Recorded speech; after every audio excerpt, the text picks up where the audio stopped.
તો આજે આપણે વ્રતનો ત્રીજો દિવસ છે, તો હું તમને આજે દશામાની વાર્તા સંભળાવીશ.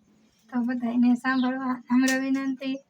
તો કેવી લાગે લાઈક કરજો, શેર કરજો અને અમારા દશામાના ભક્તો બધા સુધી શેર કરજો, જેથી કરીને અમારા નવા વિડીયો તમને મળતા રહેશે. તો આપણે હવે શરૂ કરીએ દશામાની વાર્તા.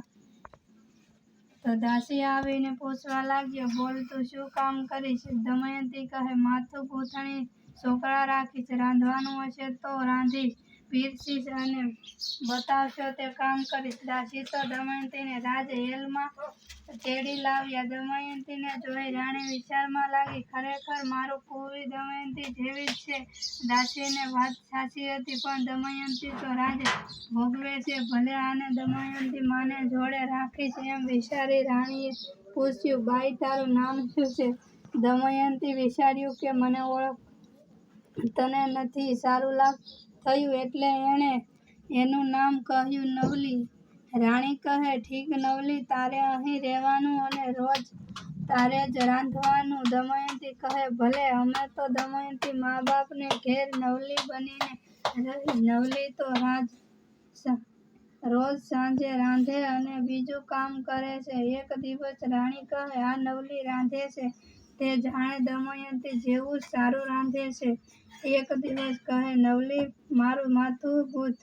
નવલીએ માથું ગૂંથવું. રાણી કહે કે વાહ, મારી દમયંતી જેવું જ નવલી માથું ગૂંથતે આવડે છે. એમ કરતા કરતા વરસ દહાડા. દશાફળના દોરાનો દિવસ આવ્યો. શ્રાવણ મહિનાનો મહિનો આવ્યો અને ગોકુળ આઠમનો દાડો આવ્યો. પછી તો નોમના દહાડે બધા લોકો દશાફળનો દોરા લેવા લાગ્યા હતા. ત્યારે જ રાણીએ નવલીને કહ્યું, તું પણ દશાફળનો દોરો લઈશ? નવલી કહે, તમો આપશો તો લઈશ. અને નવલીએ દશાફળનો દોરો લીધો. એમ કરતા કરતા પાછા 10 દાડા પૂરા થયા અને ત્રીજા દાડાનો આવ્યો. ત્યારે રાણીએ નહાવા બેઠી. તેને નવલી પાસે પાણી માંગ્યું. નવલીએ પાણી લેવા ટાંકીમાં લોટાઈ નાખ્યું. તે લોટાને અલપોલ થઈ ગઈ. ત્યારે બીજી દાસીએ કહે છે કે નવલી ત્રાંબડી સોર લીધી, શેમાં પાણી આપે? રાણીએ ખીજાઈને દાસી પાસે પાણી માંગ્યું. દાસી આવી ઝપટ પાણી લાવી. રાણી નાહીને ઉઠી. પછી ટોડલે હાર લેવા ગઈ. ત્યારે હાર ગુમ થયેલો જોયો. ટોડલે હાર ગયો એટલે દાસી કહે, આ નવલીએ હાર ચોર્યો. આવી રાણી ખીજાઈ ઉઠી. તેણે નવલી મારી ફૂટી કાઢી મૂકી. બિચારી નવલીના માથે દુઃખના ઝાડ ઉગ્યા. તે બિચારી શું કરે, ક્યાં જાય? છેવટે તે ઘોડામાં જઈને સૂતી. નવલી મનમાં વિચારી કરે છે કે પહેલો દોરો રાજાને તોડ્યો, તેથી ભટકાવવું પડ્યું, ભૂખનું દુઃખ સહેવું પડ્યું. માંડ પાપને ઘેર આવી તો ઘેરને સોરી માથે પડી. મારે તો કૂટીને કાઢી. હવે બીજો દોરો લીધો તો રાણીએ કાઢ્યો મૂક્યો. હવે શું કરવું? એ મનોમન દશામાના જાપ લાગી. હવે દશામાં માંડી. હવે તો મારી સામું જોવો, મારા માથે દુઃખના ઝાડ ઉગ્યા. હે ઠાકુર ભગવાન, તમે તો મદદ કરો. પહેલો દોરો લીધો એ તો રાણી રાજાએ તોડી નાખ્યો હતો, તેથી જ અમે દુઃખ વેઠાયા. પણ આ બીજો દોરો લીધો તોય મને ચોર રઠાવી મારી કૂટીને કાઢી. એમાં મારો શું દોષ? હે દશામાં, તમારો દોરો પહેરીને મારે દુઃખ વેઠવા પડે છે, તો તમે હવે સહાય કરો. હે ઠાકર ભગવાન, તમે તો મને મદદ કરો. આમ કરગતી નવલીને ઊંઘ ચડી. ઊંઘમાં ભગવાન ઠાકુર સપનામાં આવ્યા અને નવલીને કહેવા લાગ્યા, અરે બાઈ સૂતી છે કે જાગે છે? નવલી કહે, હું તો ક્યાં શું જાગું છું ને? ઠાકર કહે, હવે દશામાના તુષ્ટમાન થયા છે. હવે તારી દશામાં સારી થશે અને સૌ સારાવાના કરશે.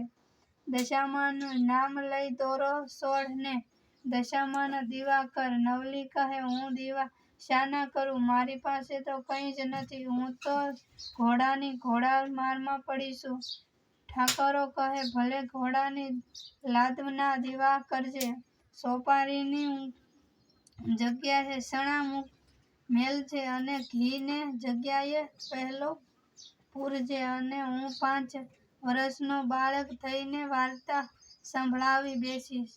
પછી નવલી તો રાજી થઈ ગઈ. તેણે ઘોડાની લાદના દીવા કર્યા, સણાની સોપારી બનાવી, પહેલો પૂરજે ઘી કર્યું. ત્યારે ઠાકર 5 વર્ષના બાળકના રૂપે વાર્તા સંભળાવવા બેઠા. ત્યારે તો બધું સોનામય થઈ ગયું. સપનામાં દશામાએ દર્શન દીધા અને આશીર્વાદ આપ્યા. થોડી વારે નવલી જાગી અને આનંદ પાર નથી અને દશામાએ દર્શન જય દશામાં દીધા હતા. તેથી જ તે રાજી થઈ ગઈ. એ તો સપનાના વિચારમાં જ આનંદ કરવા લાગી. ત્યારે થોડી વાર રાજા શિકાર કરીને આવ્યા. તેમણે પૂછ્યું, નવલી ક્યાં ગઈ? ત્યારે બધાને કહે છે, એણે હાર ચોર્યો અને રાબડી પણ ચોરી, તેથી કાઢી મૂકી છે. તે ઘોડાની ઘોડામારમાં સૂતી છે. વાત સાંભળીને રાજા કહે, ભલે અને તેડી લાવો. એ ચોર નથી, પણ નિર્દોષ છે. મને જંગલમાં એક ડોશી મળ્યા હતા. એણે કહેતા, રાજા, તારા ઘરે નવલી રહે છે. તેણે વ્રત લીધા છે. એ વ્રતનું ઉજવણું મેં કરાવ્યું, તેથી તેને દશા વળી છે. માટે તેને ઘોડામારમાંથી બોલાવી રાજમાં રાખશે. એક ડોશી દશામાં હતા તો જ એ નવલીને છોડાવવાનું કહી ગયા. વળી મને કહ્યું, જો નવલીને દુઃખ પાડશો તો તમારે પસ્તાવું પડશે. એટલે તેને તેડી લાવો.